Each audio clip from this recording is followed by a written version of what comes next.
Hello student, स्वागत है आप सभी को आपके अपने YouTube channel unique maths study में। आज के इस वीडियो में हम क्लास 10th सेशन 2022-23 सब्जेक्ट जो है मैथमेटिक्स स्टैंडर्ड के सैम्पल क्वेश्चन पेपर का सॉल्यूशन देखने वाले हैं। आज के इस वीडियो में हम इस सैम्पल क्वेश्चन पेपर के, जैसा कि आप जानते हैं, 5 पार्ट्स में डिवाइड होता है। तो इसका फर्स्ट पार्ट यानी कि सेक्शन ए में टोटल 20 क्वेश्चन है। इस सारे 20 क्वेश्चंस को सॉल्व करने वाले हैं। एमसीक्यू हैं, लेकिन ये आंसर कैसे क्या आएगा पूरे डिटेल में देखने वाले हैं। यदि चैनल पे आप पहली बार विजिट कर रहे हो तो चैनल को सब्सक्राइब कर लें, ताकि जब भी नया वीडियो अपलोड हो आपको सबसे पहले मिलता रहे। तो चलिए देर ना करते हुए सारे क्वेश्चन को सॉल्यूशन को देखते हैं।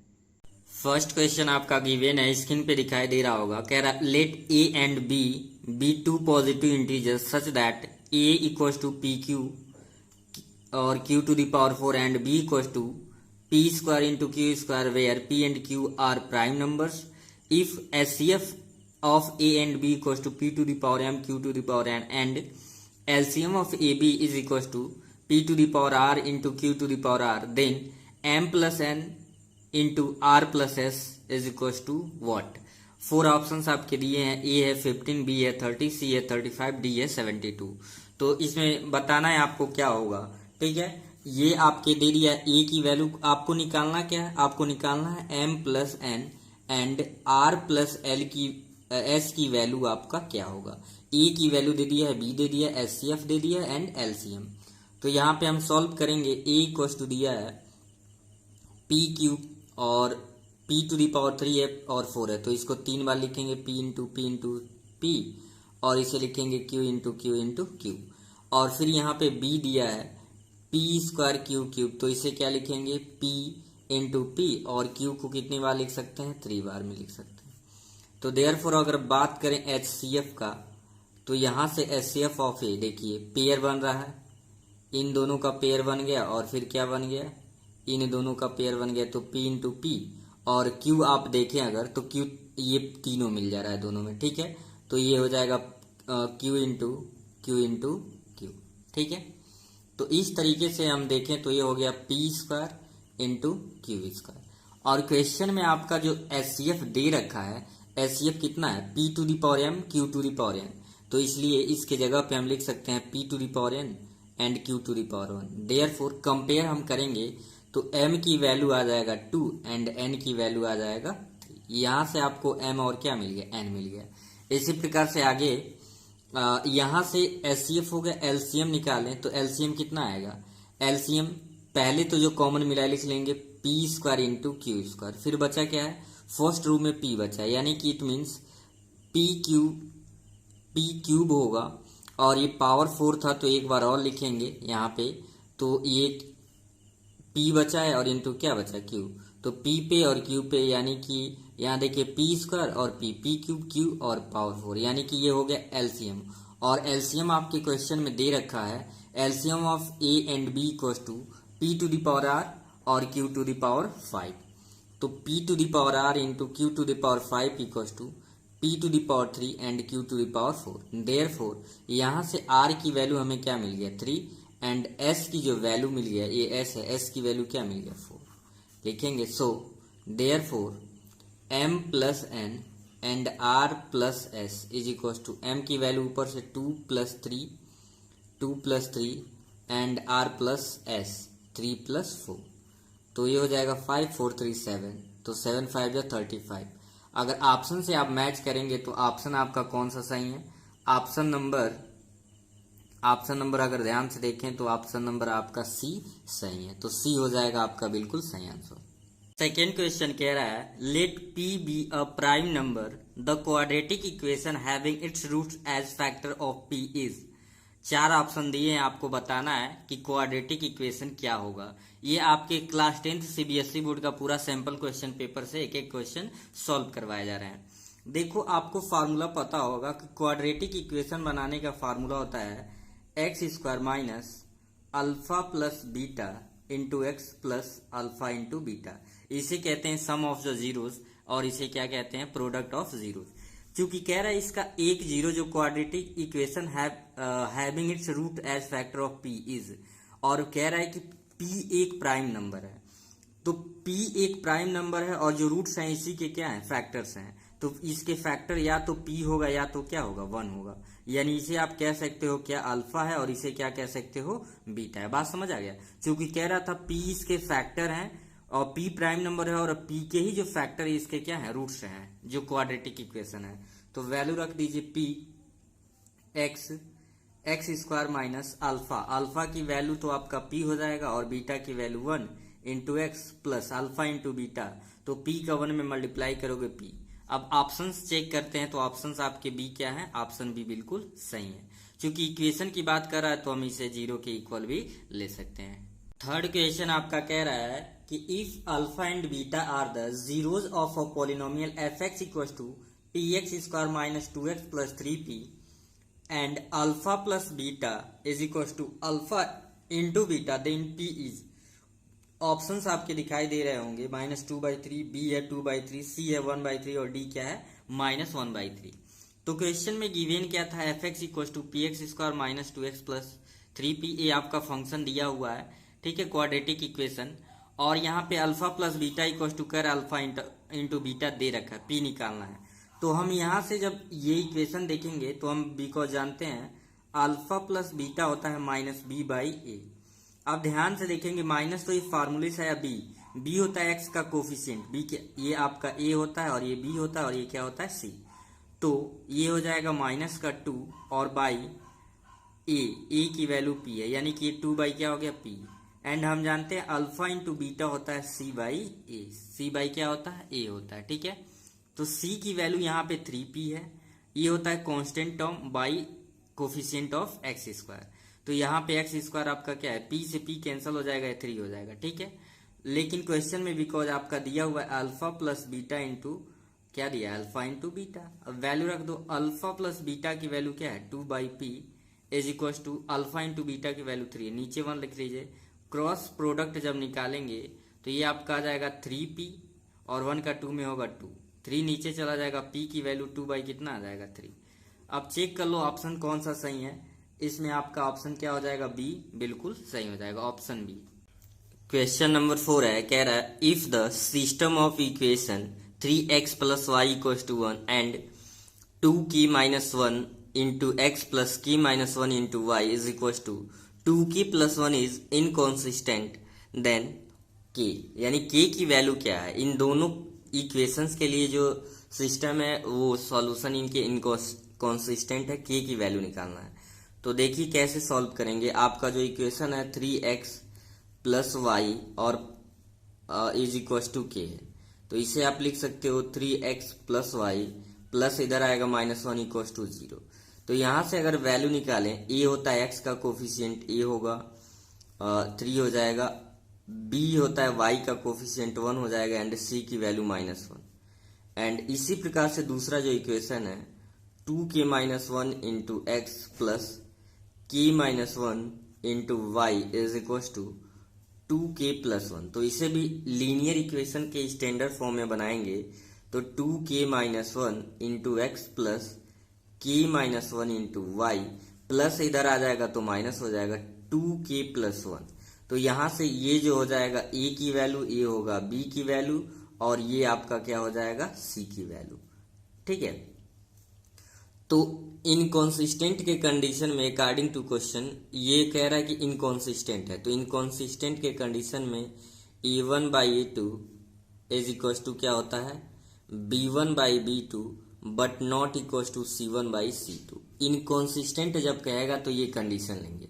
अब वैल्यू रखिए a1 की वैल्यू आपका है, a1 की वैल्यू 3 है, a2 की वैल्यू आपका क्या है 2k माइनस 1, b1 की वैल्यू 1 है, b2 की वैल्यू क्या है k minus 1, not equal to c1 की वैल्यू -1 है, c2 की वैल्यू -2/2k प्लस 1, c1 ये आपका a1 b1 c1, ये a2 b2 और ये क्या हो जाएगा c2। पहला इक्वेशन है तो a1 b1 c1 और दूसरा है तो a2 b2 c2। अब इन दोनों को एक साथ सॉल्व कर लेंगे क्योंकि ये तो नॉट इक्वल टू, इसका गुणा इसमें और इसका गुणा इसमें। तो 3 का k में मल्टीप्लाई करोगे हो जाएगा 3k और 3 का k में हो जाएगा आपका 3 का k में हुआ 3k और 3 का 1 में होगा 3 इज इक्वल टू 2k-1 का 1 में होगा तो ये 2k-1 ही हो जाएगा।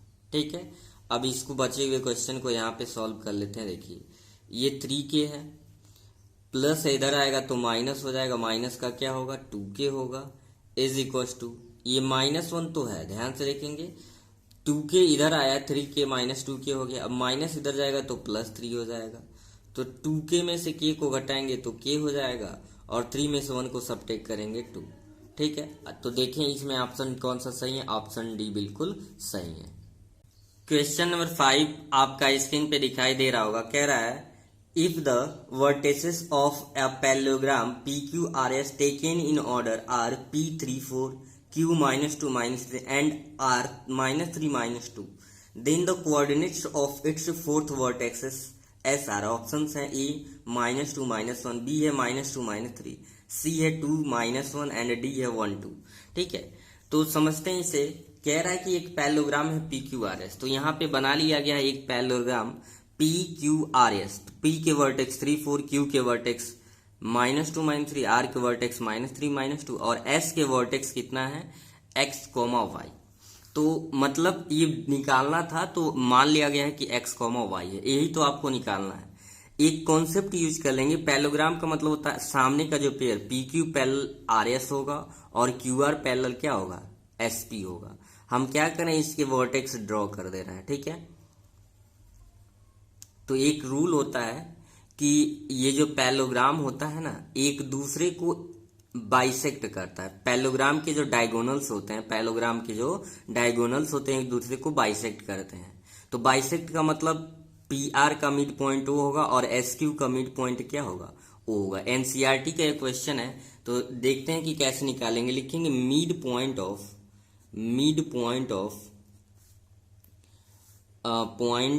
आपका हो जाएगा PR। तो मिड पॉइंट का फार्मूला होता है x1 प्लस x2/2 और कॉमा क्या होता है y1 प्लस y2/2। तो दिस इम्प्लाइज x1 की वैल्यू 3 है और प्लस है फार्मूले में, लेकिन x2 की वैल्यू -3 है तो -3/2 हो जाएगा। y1 की वैल्यू 4 है और प्लस माइनस यानी 4 - 2/2, तो ये 0/2 होगा और 4 में 2 सबट्रैक्ट करेंगे तो 2, तो ये कैंसल। अब 0/2 का मतलब 0 और 2/2 का मतलब क्या हो गया 1। ये O के कोऑर्डिनेट कितने आ गए 0, 1। तो O का मिड पॉइंट है, उसी प्रकार से जब PR का मिड पॉइंट वो 0 1 है तो SQ का भी मिड पॉइंट 0 1 होगा। इसी कॉन्सेप्ट का यूज करके हम क्या करेंगे, वैल्यू सॉल्व करेंगे। अगेन लिखेंगे mid point of QS is equal to formula वही होगा x1 plus x2/2 y1 plus y2/2। Mid point इसका क्या निकाल लिया गया 0, 1। बस x1 की वैल्यू आपका x है प्लस x2 की वैल्यू -2 है और /2। y1 की वैल्यू यहाँ पे क्या है आप देख सकते हो, y1 की वैल्यू y है प्लस एक को x1 y1 मानते हैं, एक को x2 y2, जब दो वर्टेक्स ले रहे हैं तो y2 की वैल्यू 3 है और y में क्या हो जाएगा 2। अब इसे ही सॉल्व कर लेते हैं। 0, 1 इज इक्वल टू x -2 और /2 होगा, क्योंकि प्लस का माइनस में करेंगे। अब चूंकि देखो ये एक पॉइंट किसी पॉइंट का कोऑर्डिनेट दूसरे पॉइंट कोऑर्डिनेट के बराबर होता है, तो x की वैल्यू यानी ऑर्डिनेट के बराबर होता है, ऑब्सीसा के बराबर हो जाता है। तो लिखेंगे नाउ 0 इक्वल टू होगा x -2/2, क्रॉस मल्टीप्लाई जब करोगे 1 का x -2 में तो x -2 और बाकी 0 में होगा तो ये क्या आ जाएगा 0, यानी x की वैल्यू क्या आ गया 2 आ गया। इसी प्रकार से y प्लस 3 को हम किसके बराबर लेंगे 1 के बराबर लेंगे। यहाँ पे भी क्रॉस मल्टीप्लाई जब करोगे तो कितना आ जाएगा आपका y प्लस 3 का 1 में होगा तो y प्लस 3 और 2 1 जा कितना हो गया 2, तो y is equal to 2 plus इधर आएगा तो -3 होगा, यानी y की वैल्यू कितना आ जाएगा -1। y की वैल्यू कितना आ गया -1। सो अगर कोऑर्डिनेट की बात करें तो x, y दैट इज 2, -1। अब ऑप्शन चेक कर लेते हैं कि कौन सा ऑप्शन सही। ऑप्शन नंबर आपका सी बिल्कुल क्या है, ऑप्शन नंबर सी आपका सही है। क्वेश्चन नंबर 6 आपका दे रहा है आप देख सकते हैं स्क्रीन पे, कह रहा है triangle ABC is similar to triangle PQR if AM and PN are altitudes of triangle ABC and triangle PQR respectively and AB square such that, या एबी स्क्वायर रेशियो जो दिया है PQ square is equal to 4:9, then AM ratio PN बताना है। AM is to PN की value क्या होगा, आपको क्या निकालना है, एएम रेशियो पीएन की वैल्यू क्या होगा। तो चलिए देखते हैं। आपके दो ट्रायंगल दे दिए हैं, triangle A B C similar किसके है, पी क्यू आर के, और कह रहा है कि एएम जो एल्टीट्यूड है एबीसी में और पीएन एल्टीट्यूड है पी क्यू आर में। अब ए बी साथ में दिया है AB square by P Q square, ratio को हम फ्रैक्शन में ऐसे लिख सकते हैं। तो यहां से स्क्वायर रूट निकालेंगे तो ऐसे क्या लिख सकते हैं, AB by P Q is equal to 2 क्या आ जाएगा, 3 आ जाएगा। AB बाई पी क्यू की वैल्यू कितना आ जाएगा, 2 और 3, 2/3। तो ये आपका हो जाएगा 2 और ये हो जाएगा 3। दो ट्रायंगल आपको पता है जब इक्वल होते हैं, सिमिलर होते हैं, तो इनके ratio AB by P Q का रेशियो, AC बाई PR का रेशियो और BC बाई QR सबका रेशियो क्या होता है, सेम होता है। तो हमें तो दूसरे किसी, ना तो AC बाई PR का रेशियो निकालना, ना तो BC बाई QR का, हमें निकालना है कि AM और PN का रेशियो क्या होगा। तो ध्यान से देखिए, यहाँ पे एल्टीट्यूड है तो ये 90 डिग्री का होगा, एल्टीट्यूड है तो 90 डिग्री का होगा। यही कॉन्सेप्ट यूज करना है। लिखेंगे in triangle ABM and triangle PQN, ठीक है। तो लिख लेंगे angle B equals to angle Q। ये एंगल इस एंगल के इक्वल होगा, क्योंकि दो ट्रायंगल सिमिलर तभी होते हैं उसके जब एक जो करस्पॉन्डिंग एंगल्स होते हैं वो क्या होते हैं, सेम होते हैं। तो ये तो गिवन है, क्योंकि जब सिमिलर है तो ऑब्वियस सी बात है। And angle M equals to angle N, angle M equals to angle N, ये भी क्या है आपका गिवन है, या 90 डिग्री लिख लीजिए, समझ आ गया। अब लिखेंगे कौन से क्राइटेरिया से, ए क्राइटेरिया से, ए सिमिलरिटी क्राइटेरिया से जो ट्रायंगल आपका क्या होगा, ABM इज सिमिलर टू क्या हो गया, ABM similar to triangle PQN, समझ आ गया। ये जब सिमिलर हो गया तो इनकी साइड का रेशियो भी क्या आ जाएगा, सिमिलर हो जाएगा। लिखेंगे देयरफॉर AB बाई क्या लिखेंगे, AB by PQ is equal to AM by PN, और अभी आपको यही फाइंड करना था। तो AB बाई PQ के रेशियो क्या दिया हुआ, 2/3, यानी इसका भी रेशियो क्या आ जाएगा, 2:3। तो जो भी ऑप्शन आपका होगा चेक कर लेते हैं, ऑप्शन नंबर इसमें कौन सा सही हो जाएगा। ऑप्शन नंबर आपका हो जाएगा डी बिल्कुल आपका क्या हो जाएगा, सही हो जाएगा। क्वेश्चन नंबर 7 है, कह रहा है if x tan 60 degree into cos 60 degree is equal to sin 60 degree into cos 60 degree, then x की वैल्यू बताना है। ये ऑप्शन दिया है cos 30, B tan 30, C sin 30 और D आपका दिया हुआ है cos 30। तो आपके पास दो तरीके हैं इस क्वेश्चन को सॉल्व करने का, या तो सबका वैल्यू रख के सॉल्व कर लीजिए, या तो मैं जो सबसे इजीएस्ट तरीका वो बता दे रहा हूँ। tan 60 को आप लिख सकते हो बाबू, tan 60 को लिख सकते हो sin 60, और बाई क्या लिख सकते हैं, cos 60 इंटू आपका cos 60 है ही, इधर sin 60 और cot 60 को रहने दो, sin 60 से sin 60 और cos 60 से cos 60 कट जाएगा। तो यहाँ पे बच गया x is equal to cot 60। तो ऑप्शन में देख रहे हैं कि कहीं भी cot क्या नहीं है, 60 नहीं है। तो आपको पता है कि cot 60 की वैल्यू होता क्या है, cot 60 की वैल्यू होता है 1/√3, और 1/√3 tan 30 का भी होता है, जो कि ऑप्शन में है। तो यहाँ पे ऑप्शन बी आपका क्या हो जाएगा, बिल्कुल सही हो जाएगा। कभी कभी आपको ऐसे भी क्वेश्चन को क्या करना होता है, चेक करना होता है। तो आई थिंक आपको समझ आ गया होगा।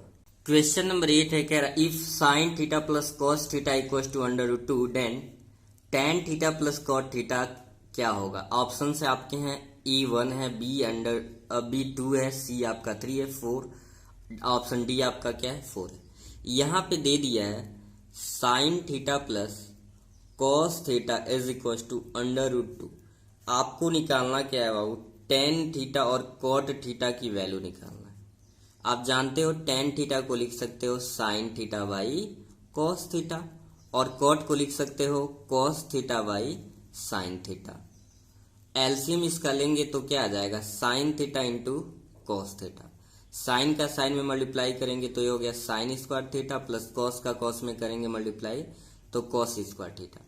और आपको पता है sign square theta plus cos square theta की वैल्यू 1 क्या आ जाएगा, sine theta into cos theta.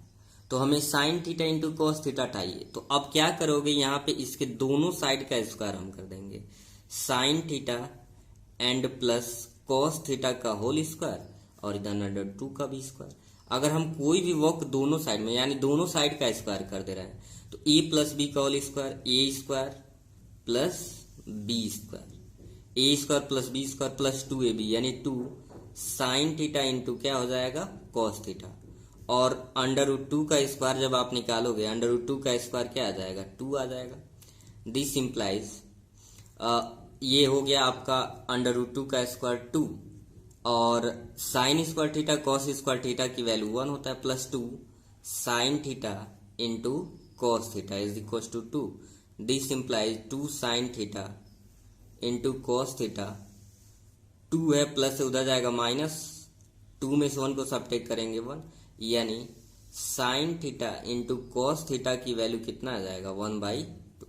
तो अब यहाँ पे रख दो उठा के 1 इसकी वैल्यू क्या रख देंगे, 1/2। तो 2 चला जाएगा ऊपर तो क्या आ जाएगा आपका, 2 आ जाएगा।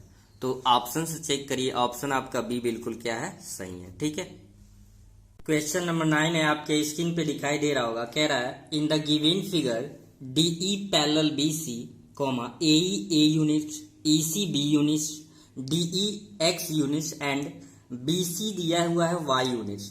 विच of the following is true. Options आपके दे रखा है, A x equal to a plus b upon a y, B option है y equal to a x by A plus b, and C option है x equal to a y upon A plus b, and D है x by y equal to a by b. ठीक है, तो ये आपका question है, इसमें भी सिमिलैरिटी का क्राइटेरिया लगेगा और सिमिलैरिटी का रूल लगाएंगे। तो चलिए देखते हैं कि क्वेश्चन कैसे सॉल्व होगा। ठीक है, इसमें आपको रेशियो निकालना है, रिलेशन निकालना है कि चारों में से कौन सा रिलेशन होगा। तो यहाँ पे देख सकते हैं ट्रायंगल जो दिया था आपके क्वेश्चन में, ए बी सी बना लिया गया है और डीई क्या है, यहाँ पे देखिए डीई पैरेलल बीसी के है, जो डीई देख रहे हैं बीसी के पैरेलल है, एई ए यूनिट है, एई ए यूनिट है, ईसी बी यूनिट है, तो यहाँ पे बी लिख लिया गया है। और साथ में कह रहा है कि डीई आपका एक्स है और बीसी आपका क्या है, वाई है। तो ध्यान से देखेंगे, यहाँ पे एक हम क्राइटेरिया यूज करेंगे, लिखेंगे in triangle A D E and triangle लेंगे, क्या लेंगे, ट्रायंगल ए बी सी।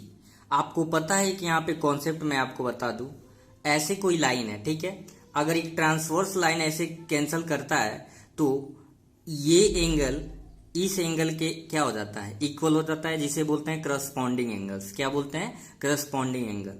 तो यहाँ पे उसी नियम से ये जो एंगल है इस एंगल के क्या हो जाएगा, इक्वल।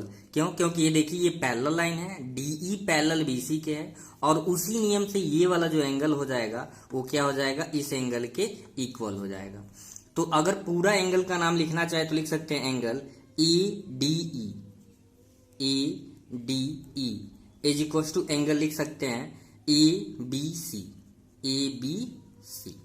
कहां से आया, ए गिवेन हो गया, क्योंकि पैरेलल है, पैरेलल का कंडीशन मैंने आपको समझा दिया। फिर लिखेंगे and angle A E D is equal to angle A C B. A B क्या है, गिवेन है। तो बोलेंगे ए क्राइटेरिया से, कैसे, एंगल क्राइटेरिया से आपका जो ट्रायंगल हो गया, therefore triangle A D E is similar to triangle क्या हो जाएगा, ए बी सी। ठीक है, ये जो ट्रायंगल है ध्यान से देखेंगे, ए डी ई ये सिमिलर किसके हो गया, ए बी सी के, और जब सिमिलर हो गया तो इनके साइड का रेशियो क्या होगा, इक्वल हो जाएगा। यानी कि अगर हम बात करें डीई बाई बी सी, क्या लिखेंगे, सो हम लिख सकते हैं यहाँ पे DE by B C is equal to, हमने क्या ट्रायंगल लिया, ए डी ई लिया है और ए बी सी लिया है, तो डीई ए डी ई का हो गया और ए बी सी का साइड बी सी हो गया, तो इसलिए डीई बाई बी सी। अगर दो ट्रायंगल सिमिलर है तो उनके साइड का रेशियो क्या होता है, सेम होता है। एक्स बाई वाई हो गया और ए by A C, A by ए सी, तो यहां पे लिख लेंगे ए बाई ए सी आपका हो जाएगा। अब डीई की वैल्यू ऊपर से देखिए एक्स है और बीसी की वैल्यू वाई है, तो यहाँ पे लिख लेंगे x by y is equal to, यहाँ पे भी आगे वैल्यू लिखिए ए की वैल्यू ए है अपान ए सी, यहां से देख सकते हैं ए सी की वैल्यू ए प्लस बी, ए ही लिए हैं तो सिर्फ ए होगा और ए सी लेंगे तो ए से लेके बी यानी ए प्लस बी, यहाँ पे क्या लिख देंगे ए प्लस बी। अब यहाँ पे देखें तो x का वैल्यू या तो y के टर्म में या तो y की वैल्यू x टर्म में, अगर x निकालना चाहते हैं x इक्वल टू y का जब इसमें गुणा करेंगे तो हो जाएगा A Y by A plus B.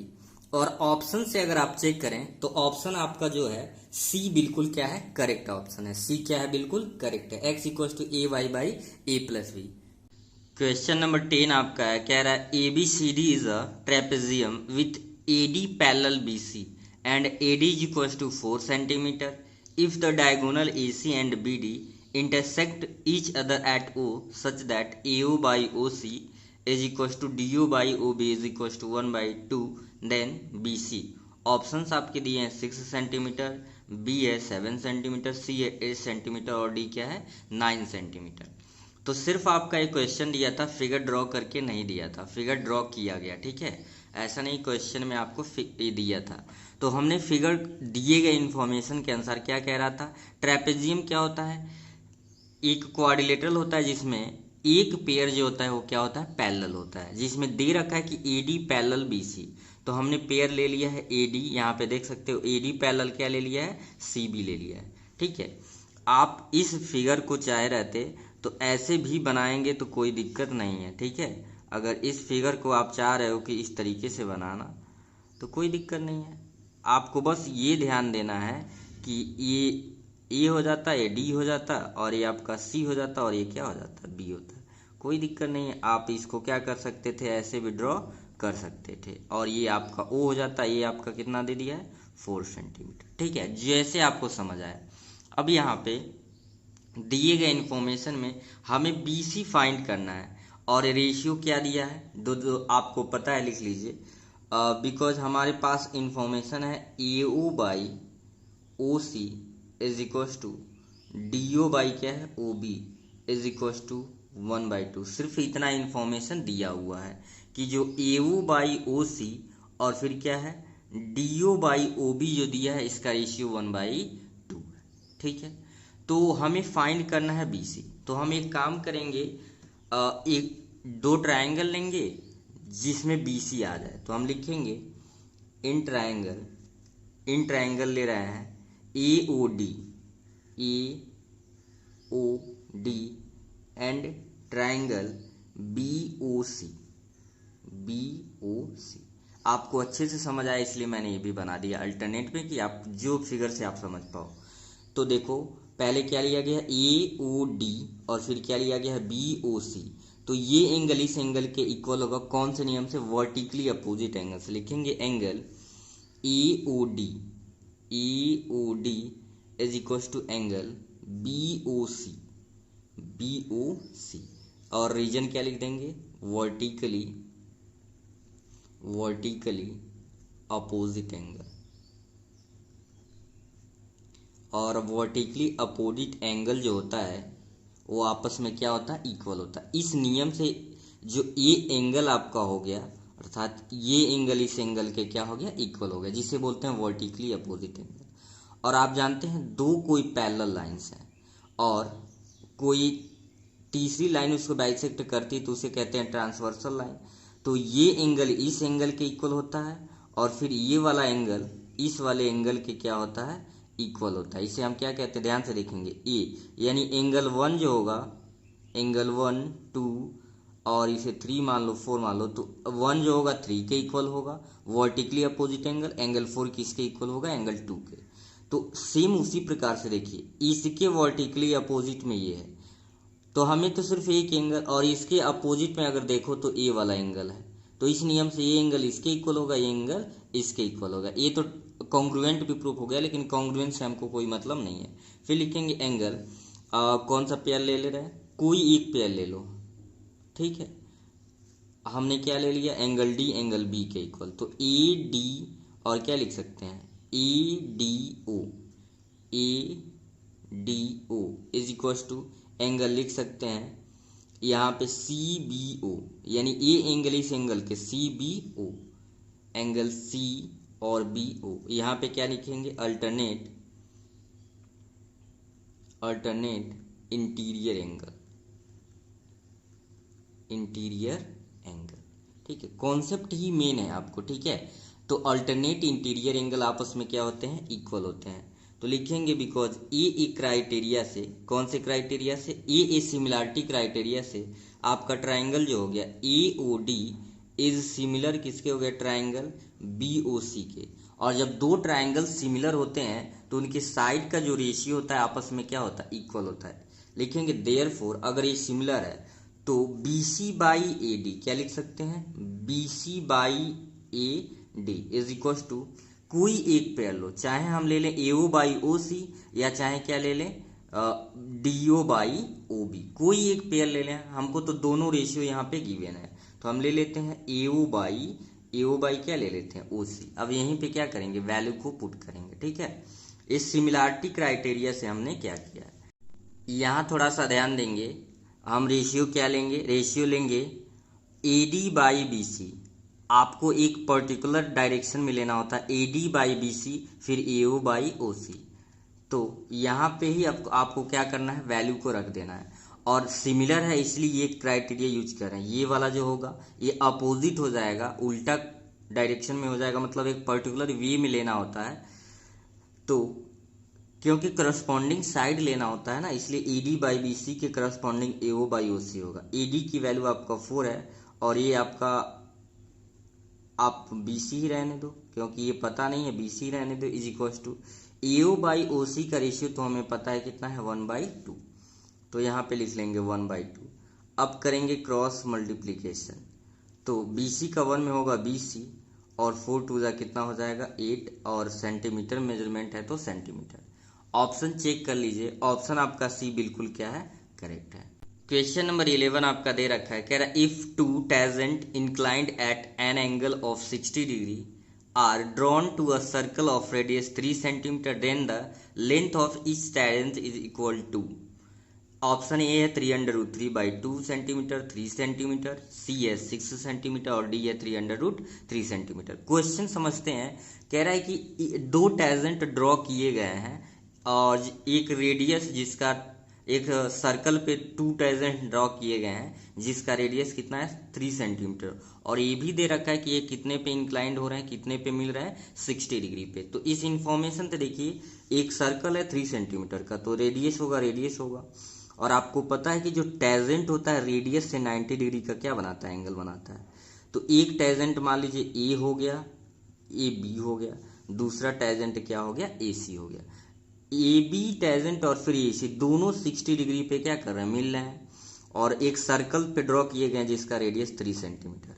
तो ये क्यों 90 डिग्री, क्योंकि जो टेंजेंट होता है सर्कल के रेडियस से कितना डिग्री का एंगल बनाता है, 90 डिग्री का। तो 90 डिग्री के सामने, 90 डिग्री के सामने तो ये क्या हो जाएगा, हाइपोटेन्यूज। अगर आप ध्यान से देखेंगे तो ये दोनों जो ट्राइंगल होगा कॉन्ग्रुएंट हो जाएगा, उस नियम से ये हो जाएगा 30 डिग्री का एंगल और ये हो जाएगा 30 डिग्री का एंगल। कहोगे सर कैसे आप कॉन्ग्रुएंट बोल दे रहे हैं, तो लिखेंगे, मैं थोड़ा सा बता देता हूँ।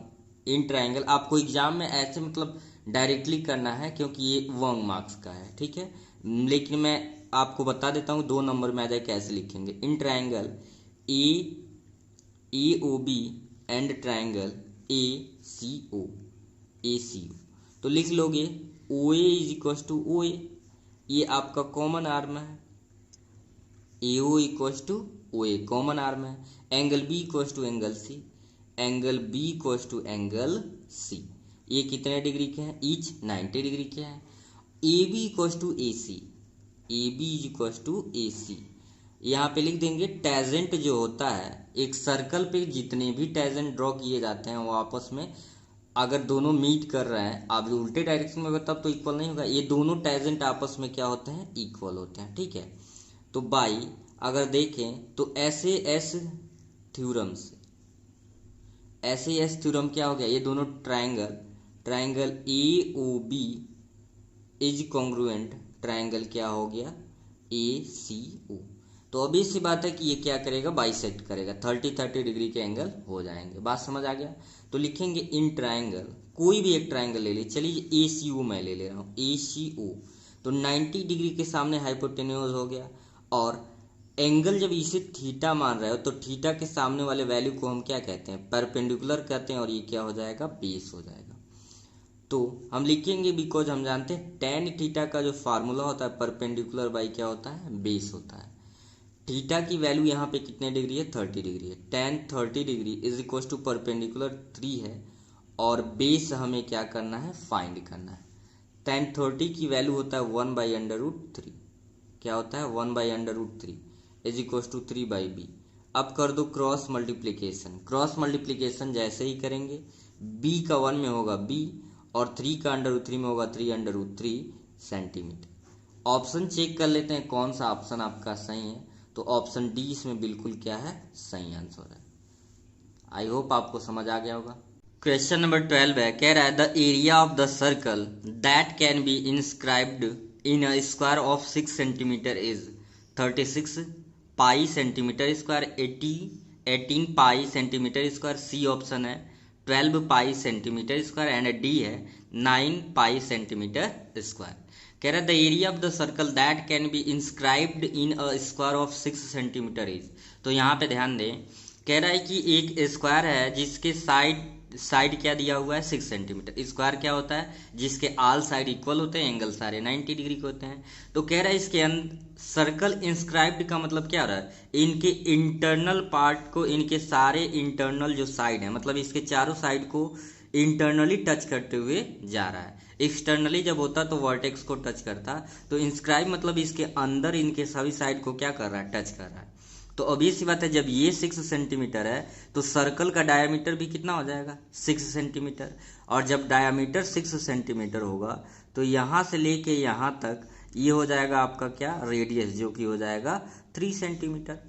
तो जब आपको आर मिल गया 3 सेंटीमीटर, लिखेंगे therefore area of circle, area of circle आप जानते हैं क्या होता है, पाई आर स्क्वायर। तो पाई इंटू आर की वैल्यू 3 है, 3 का स्क्वायर, 3 3 जा 9 पाई, और आपका क्या हो जाएगा, ये सेंटीमीटर स्क्वायर, जो कि ऑप्शन नंबर डी बिल्कुल आपका सही है। क्वेश्चन नंबर 13 आपका है, कह रहा है the sum of the length breadth and height of a cuboid is 6√3 centimetre and the length of its diagonal is 2√3 centimetre. The total surface area of the cuboid. आपको ये इस इंफॉर्मेशन की सहायता से बताना है कि total surface area of cuboid क्या होगा।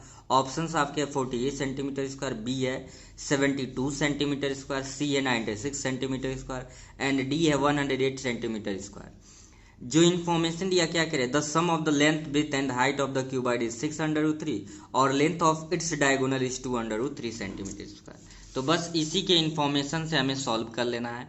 क्या दे रखा है, the sum of length breadth and height, यानी L + B + H की वैल्यू 6√3 है, एंड कह रहा है इसका डायगोनल का जो लेंथ है, तो डायगोनल का लेंथ जो होता है, याद रखेंगे डायगोनल क्या होता है, एक जो आपका क्यूबॉइड का डायगोनल कितना होता है, √L² + B² + H², ये दे रखा है 2√3।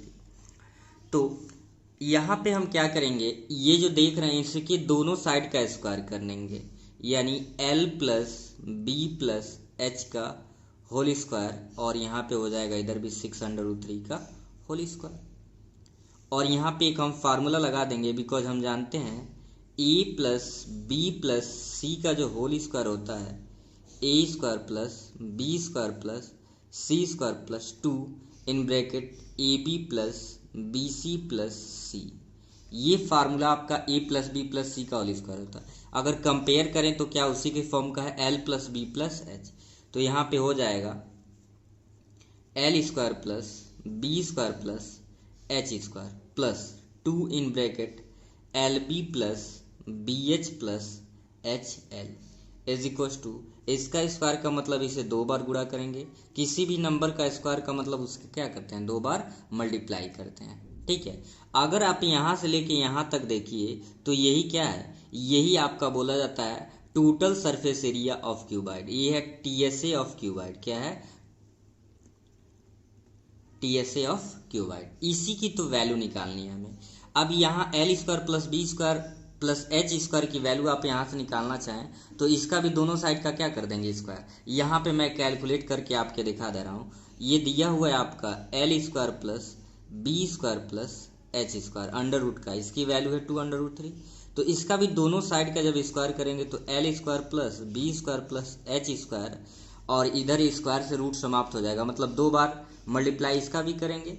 ठीक है, तो ये हो जाएगा 4 3 12, 4 3 क्या हो जाएगा 12। कैसे होगा, 2√3 इंटू 2√3 जब करेंगे 2 2 कितना हो जाएगा 4, और 3 का 3 में करेंगे तो कितना हो गया 3, इसलिए क्या आ जाएगा 12।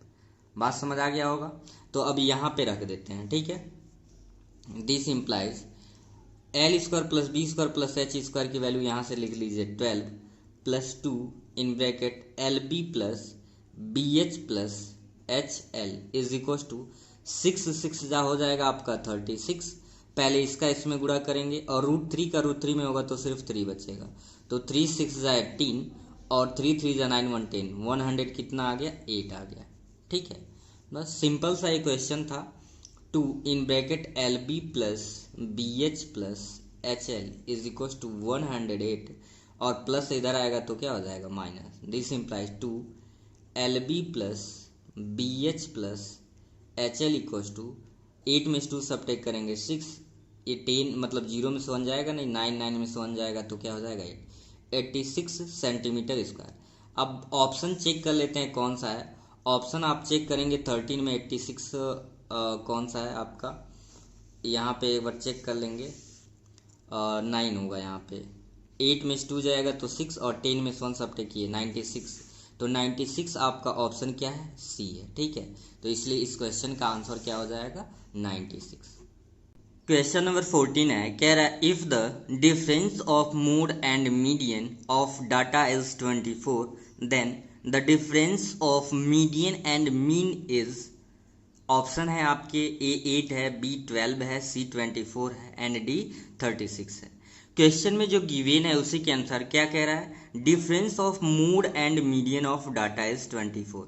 मोड माइनस मीडियन की वैल्यू कितना दी है 24 दी है। लिखा गया है we know that. We know that मतलब होता है, हम जानते हैं एक फार्मूला होता है मीड मोड और मीडियन के बीच का जो रिलेशन होता है, मोड जो होता है mode is equal to 3 into median minus 2 into mean. ये आपका रिलेशन होता है मोड मीडियन और मीन में। तो यहाँ से हम इसे ऐसे भी लिख सकते हैं, मोड इज इक्वल टू, ये 3 बार मीडियन है तो इसे लिख सकते हैं MEDIAN मीडियन प्लस 2 मीडियन, 2 और 1 कितना हो जाएगा 3। ऐसा इसलिए हो रहा है क्योंकि हमें मीडियन, देखिए डिफरेंस किसके बीच निकालना है, मीडियन और मीन के बीच में, तो 2 मीडियन माइनस 2 मीन। अब ये जब इधर आएगा तो मोड मीडियन इधर आ जाएगा MEDIAN, यहाँ पे 2 है यहाँ पे 2 है, 2 कॉमन करेंगे तो क्या बचेगा मीडियन माइनस मीन। ठीक है, मोड माइनस मीडियन की वैल्यू यहाँ से क्या लिख लेंगे 24, क्योंकि ये तो दे रखा है 24 इक्वल्स टू 2, और ये हो जाएगा मीडियन और माइनस क्या है आपका मीन। 2 से कैंसिल आउट करेंगे तो कितने बार में कैंसिल हो जाएगा 12 बार में। तो यहाँ से आपका आ गया मीडियन माइनस जो मीन की वैल्यू आपका आ गया कितना आ गया 12 आ गया। ठीक है, तो ऑप्शन अगर आप चेक करें तो ऑप्शन बी आपका क्या है सही है। ऑप्शन बी क्या है बिल्कुल सही है। क्वेश्चन नंबर 15 है, कह रहा है कि the number of revolutions made by a circular wheel of radius 0.25 metre in rolling a distance of 11 kilometre is. Options आपके हैं, ए है 2800, बी है 4000, सी है 5500 एंड डी है 7000।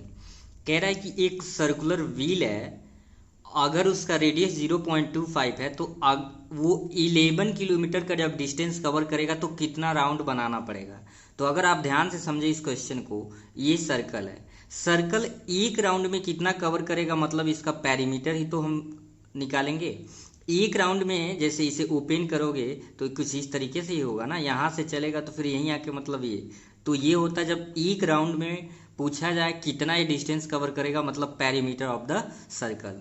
तो हम देख रहे हैं कि रेडियस ऑफ सर्कुलर व्हील जो है, जो सर्कुलर व्हील का रेडियस है वो 0.25 है, यानी कि रेडियस आर की वैल्यू है। So distance covered in one round by the wheel, यानी हम ये पहले पता करेंगे एक राउंड में कितना डिस्टेंस कवर कर रहा है, तो ये होगा 2πr। तो 2 फार्मूला है, पाई की वैल्यू होता है 22/7 इंटू आर आपका 0 पॉइंट क्या है 25।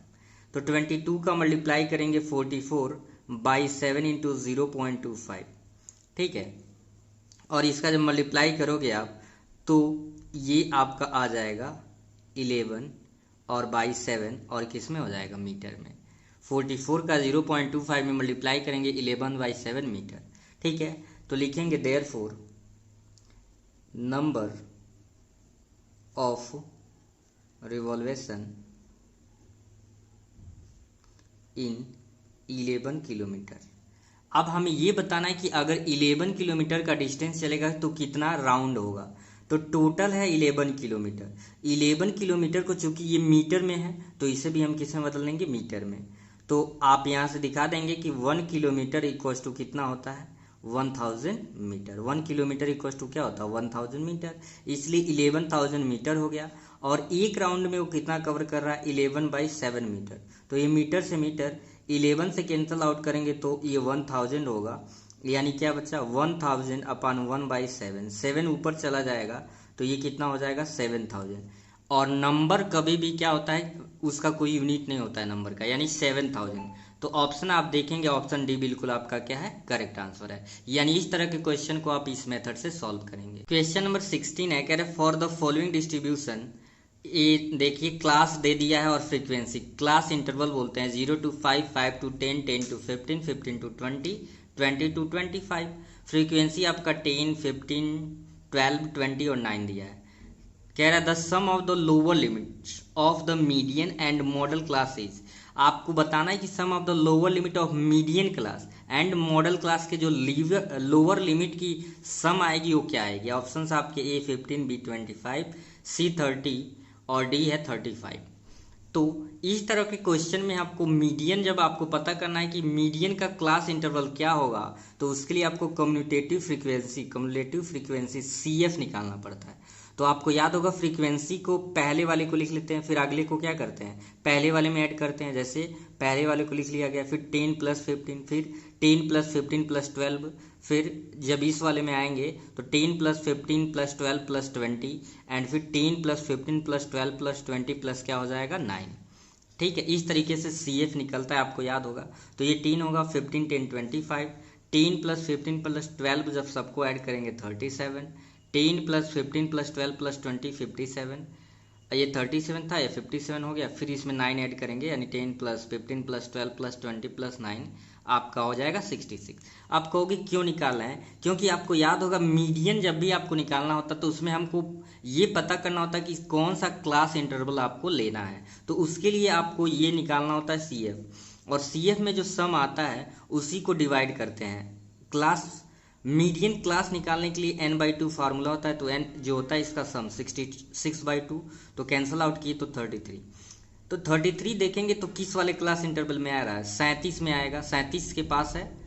तो 37 थर्ड वाले में आया, किस में आया है थर्ड वाले। तो थर्ड वाले का देखिए क्लास इंटरवल 10 to 15 है, तो ये मीडियन आपका निकला। Median class sum of the आपको क्या निकालना है मीडियन क्लास और मॉडल क्लास। तो मीडियन क्लास आपको मिल गया ये है 10 to 15, तो इसका लोअर लिमिट कितना आ गया 10 आ गया, इसलिए सारा काम करना पड़ा। फिर मॉडल क्लास क्या होता है, जिसकी फ्रीक्वेंसी सबसे अधिक होती है उसी का हम लेते हैं क्लास इंटरवल। तो इसका लोअर लिमिट कितना है 15 है, तो इसका आ गया फ्रीक्वेंसी 20 सबसे अधिक है, तो इसलिए क्लास इंटरवल 15 to 20 हुआ मॉडल क्लास का।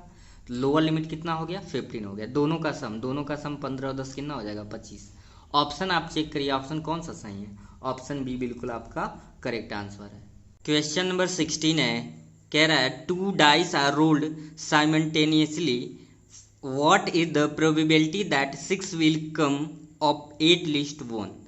आपके ऑप्शंस हैं, ऑप्शन ए है 1/6, बी है 7/36, सी है 11/36 एंड डी है 13/36। कह रहा है कि 2 डाइस को रोल्ड किया जा रहा है, तो ये क्या प्रोबेबिलिटी होगी कि 6 कम से कम एक बार आए। ठीक है, तो देखते हैं कि इसका सॉल्यूशन कैसे होगा।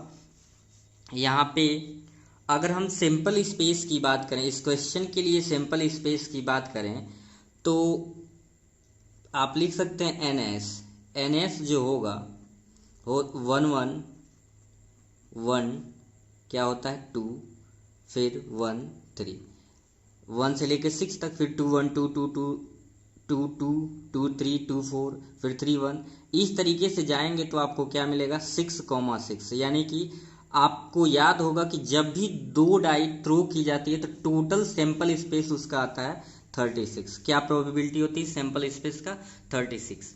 और हम बात करें एनी इवेंट का जो है कम से कम कह रहा है, एटलीस्ट कह रहा है 6 एक बार आए, तो इसका अगर आप ध्यान से देखें तो ये हो जाएगा 6,1 6,2 6,3 6,4 6,5 6,6, फिर क्या हो जाएगा 1,6 2,6 3,6 4,6 5,6। ये आपके सैंपल मतलब इवेंट आने की जो प्रोबेबिलिटी है, ये टोटल अगर काउंट करें तो 11 होगा। 1 2 3 4 5 6 7 8 9 10 11। तो लिखेंगे देयरफॉर प्रोबेबिलिटी ऑफ जो 8 लिस्ट क्या कह रहा है, कम से कम 8 लिस्ट वंस आए, 6 विल कम अप 8 लिस्ट क्या हो जाएगा वंस। ठीक है, तो इसका क्या हो जाएगा, फार्मूला होता है NE यानी event favourable outcome by total outcome, यानी NE बाई क्या होगा NS होगा। इट मीन्स 11 है NE और ये है आपका क्या 36, तो 11/36 हो जाएगा। ऑप्शन अगर चेक करेंगे तो ये ऑप्शन क्या है आपका C, तो ये ऑप्शन C बिल्कुल आपका हो जाएगा करेक्ट आंसर।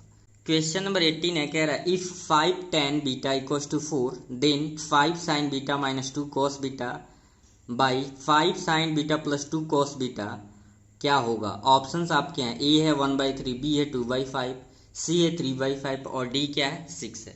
तो चलिए इसका भी सॉल्यूशन देख लेते हैं क्या होगा। ये आपका क्वेश्चन नोट कर लिया गया है, तो यहाँ से ध्यान देंगे आप 5 tan b इक्वल्स टू 4 दिया है, तो अगर हमें tan b की ज़रूरत पड़ेगी यानी tan बीटा, तो 5 नीचे चला जाएगा, क्या आ जाएगा 4/5, यानी आगे tan बीटा की ज़रूरत पड़ेगी तो वहाँ पे क्या लिखेंगे 4/5। तो यहाँ पे क्या करना है ना, आपको न्यूमिनेटर और डिनोमिनेटर दोनों में cos बीटा से डिवाइड कर देना, यानी 5 sin beta by cos beta minus 2 cos beta by cos beta. अगर आप न्यूमिनेटर और डिनोमिनेटर दोनों में कोई वर्क करते हैं, वैल्यू में कोई चेंजिंग नहीं होता है। फिर क्या हो जाएगा 5 sin beta by cos beta and plus 2 cos beta by cos beta. तो इससे ये क्या हो जाएगा कैंसल आउट हो जाएगा। जब कैंसल आउट हो जाए तो आपका बचा क्या 5 sin बीटा cos बीटा क्या हो जाएगा 5 sin थीटा बट्टी cos थीटा आपका tan थीटा होता है, तो ये हो जाएगा tan बीटा माइनस 2 अपान 5 tan बीटा और प्लस का 2। अब वैल्यू यहाँ पे रख दीजिए 5 इंटू tan बीटा की वैल्यू 4 क्या है 5, 4/5 माइनस 2 अपान 5 इंटू 4/5 प्लस का 2। तो 5 से 5 से 5 कैंसल, तो कैंसिल करेंगे तो 4 माइनस 2 और 4 प्लस 2। ठीक है, 4 माइनस 2 आपका क्या आ जाएगा 2 आ जाएगा और 4 प्लस 2 आपका आ जाएगा 6। कैंसल आउट करेंगे तो 1/3 कितना आ जाएगा आपका 1/3। ऑप्शन चेक करेंगे कौन सा सही है, तो ऑप्शन चेक करेंगे ए ऑप्शन बिल्कुल सही है। आप यहाँ से देख सकते हो आपका ए ऑप्शन बिल्कुल सही है। तो आई होप आपको समझ आ गया होगा। क्वेश्चन नंबर 19 और 20 आपका एक एसर्शन और रीजन से रिलेटेड क्वेश्चन है। डायरेक्शन आपका कह दिया है, यहाँ पे कुछ डायरेक्शन दिया हो। In the question number 19 and 20 a statement of assertion A is followed by a statement of reason R, choose the correct option. चलिए क्वेश्चन नंबर 19 देखते हैं इसके अकॉर्डिंग। कह रहा है स्टेटमेंट ए एसर्शन है, if product of two numbers is 5780 and their HCF is 17 then their LCM is 340। तो ये तो सही है कि दो नंबर का प्रोडक्ट इतना है, एचसीएफ 17 एंड देयर एलसीएम इतना है। ठीक है, ये बात सही है। स्टेटमेंट आर रीजन कह रहा है HCF is always a factor of LCM, HCF always a factor of LCM. ये तो सही है, लेकिन इससे बेटर भी हो सकता है कि product of LCM and HCF is equal to product of number, ये भी दे सकता था। तो इसके अकॉर्डिंग अगर देखें तो ये कह रहा है both assertion A and reason are true and reason are is the correct explanation of assertion. A और बी करेक्ट ऑप्शन दोनों सही है, लेकिन ये जो आर है एग्जैक्टली नहीं एक्सप्लेन किया है। तो आप देखें तो बी ऑप्शन इसके लिए सही हो जाएगा। कैसे? Both assertion A and reason are true. ये तो आपको क्लियर हो गया कि दोनों सही है। अगर एचसीएफ इसका 17 है तो सॉल्व करोगे तो एलसीएम यही आएगा, लेकिन एग्जैक्ट यहाँ पे ये रीजन नहीं सही दे पाया है। तो ये कहेंगे कि एसर्शन और रीजन दोनों सही है, लेकिन R is not the correct explanation of assertion A. तो इसलिए बी ऑप्शन आपका बिल्कुल सही हो जाएगा। ठीक है, 20 नंबर क्वेश्चन की अगर बात करें, कह रहा है स्टेटमेंट ए है, एसर्शन दिया हुआ if the coordinates of the mid point of the sides A B and A C of triangle A B C are D 3 5 and E है -3, -3 रिस्पेक्टली, देन बी सी कह रहा है बी सी 20 यूनिट्स होगा। ये बिल्कुल सही है, ये सॉल्व करेंगे बी सी आएगा। आगे रीजन देखते हैं। कह रहा है the line joining the mid points of two sides of a triangle is parallel to the third side and equal to the half of it. ये भी सही है क्योंकि ये थ्योरम है, आपने ट्राइंगल चैप्टर में इसे प्रूव किया होगा क्लास 9th में। The line joining the mid point of two side of a triangle is parallel to the third side. अगर इसे थोड़ा सा मैं बताने का प्रयास करूं तो ये है, यही कह रहा है। जैसे मान लो ए है, बी है और ए सी है और डी ई है, तो ये समझ लो इस क्वेश्चन में ए डी दिया है, डी पॉइंट और क्या दे दिया, ई पॉइंट। तो इसका जो वैल्यू होता है ना, इसका क्या होता है, हाफ होता है। तो जब डी और ई के बीच का डिस्टेंस निकालेंगे 10 आएगा, तो भी इसी बात है क्या आ जाएगा, 20 आएगा।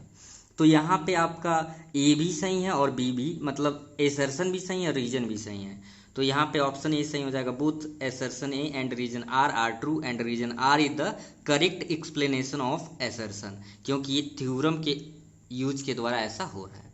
तो आई होप आपको समझ आ रहा होगा। Thank you.